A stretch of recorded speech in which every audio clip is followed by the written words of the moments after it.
What up, fam? Extraordinary Life with Elijah. And this week, Jamin and Philip are my extra, and I am the ordinary. Philip, you firebrand of a wild man, I celebrate the destiny and the grace of God that is on your life. That is, you seek to please our Father's heart through the exercise of your gifts. You impart grace to us to know our Father more. I love your vulnerable, your passionate, transparent, authentic expression of love that you live out before the Father, and I bless you in Jesus' name. Fam, this last week, Philip, he blessed us with his gifts in speaking at my faith family's Sunday celebration. It was so beautiful as he pressed into this reality of being rooted and established in Christ. And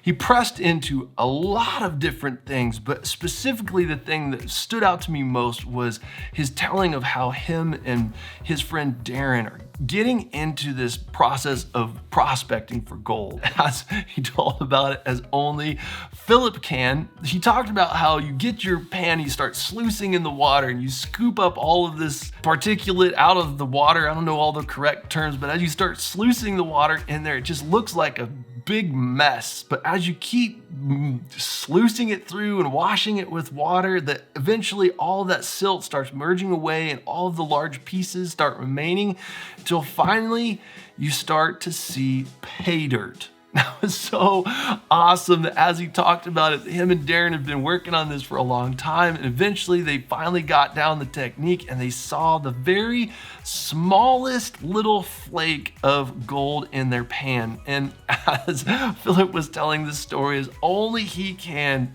he said him and Darren just lost their minds. And as Philip told about it, he started running back and forth on the stage, just screaming, holding up the imaginary gold flake. "We found gold! We've hit it, Rich! We found gold!" And they were just celebrating this treasure that they had found. They broke through and they were just running back and forth and just celebrating over the treasure that they had found. As Philip shared that in his sermon, that it so moved me, that it spoke to me, that as he, as a spiritual father in my community, released that passion, it struck me and it planted a seed, a vision, a perspective of the kingdom of what discipleship should look like. Now, it's so often in the process of discipling that we often look to the mess and we wind up overlooking the gold because of just the chaos and the crisis that's surrounding just this one little flake of success. Now, this came in so helpful for me this week because my son Bowden is potty training. Did I say Jamin at the beginning of this video? I think I did. Jamin can be my extra too, but this week Bowden is also my extra, and I am the ordinary. I guess I'll find out in the edit room which one I said. Oh well. Bowden is potty training, and I don't know if you've ever potty trained children, but it is a very trying season in parenting. Now, I was out doing real estate this last week, and my wife wanted to get out with my daughters to do something that was fun and get away from the peeing and the chaos. I came home, and when I pulled into the driveway, my wife was already in the van. She had the girls loaded up, was sitting there with it running. The front door was open.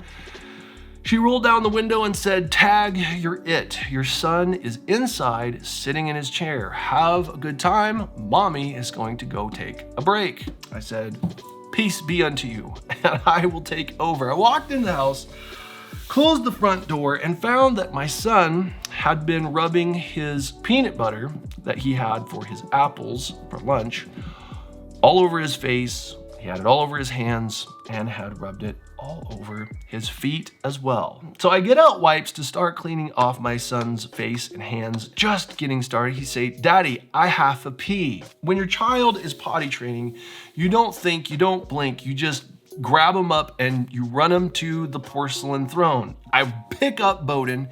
He's rubbing peanut butter all over me. I run him to the toilet. I throw him on his seat, and now he's rubbing peanut butter all over the porcelain. While he's sitting there, my son Jamin then begins to cry out in the living room, and I go out to help him and put in his passy. I come back and Bowden says, "Daddy, I peed." I didn't see it happen, but I said, "Okay, buddy, I believe you." So I get him off the toilet, I take him back to his seat, I set him down and begin to go back to washing his hands. While I'm washing his hands, I get a phone call in regards to real estate. Very squeaky wheel deal, and I had to take the call. And as soon as I take the call, my son Jamin begins crying again. In order to continue forward with the call, I step out on the patio. I'm out there maybe 3 to 5 minutes. I finish up as quickly as possible, say thank you very much. I'll get right on that as soon as I get back to my office, which is my upstairs bedroom. Go back inside. My son is still screaming, Jamin, and Bowden did not pee on the toilet. He held it and then peed on his high chair. The pee had then gone into the peanut butter, which he then mixed together into a white slimy substance and was rubbing it all over his face and his hair.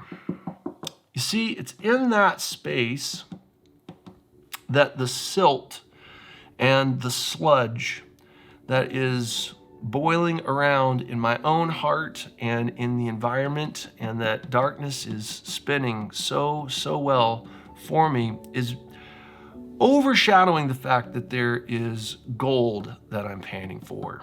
I'm struggling like the Dickens to hold things together when all of a sudden my son says again, "Daddy, I have a pee." I'm not feeling very charitable. I'm not feeling very celebratory. I unbuckle my son. I run him to the bathroom shouting, "Do not touch me with your pee hands. No, do not touch me with your pee hands."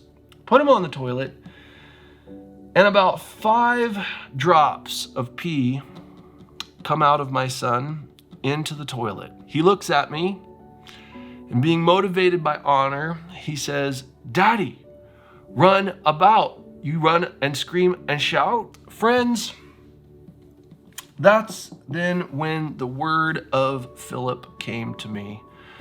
And his grace demonstrated from the overflow of his life, exercised to serve to please our Father's heart, that imparted grace to me to know my Father more, came to me. And Spirit said, "Don't miss the gold flake." Friends, I didn't feel like running and shouting, screaming and celebrating with great joy over the gold flake of success of my son's 3 drops of pee that he had put into the toilet.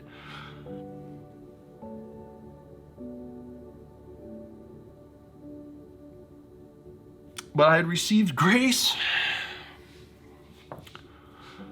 from a father in the faith to see what it looks like to celebrate the gold in the process of prospecting for treasure. Fathers establish identity. They call out the destiny, the potential of their sons, and they direct them towards their purpose, and they say, "Go, and may the Lord be with you."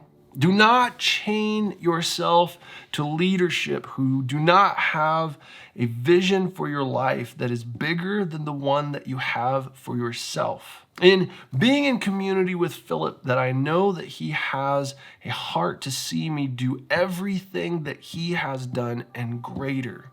And as he demonstrated the gifts of his life and fathered me in the faith and showed me how to respond over finding the smallest flake of gold, roaring and running back and forth on a stage with joy.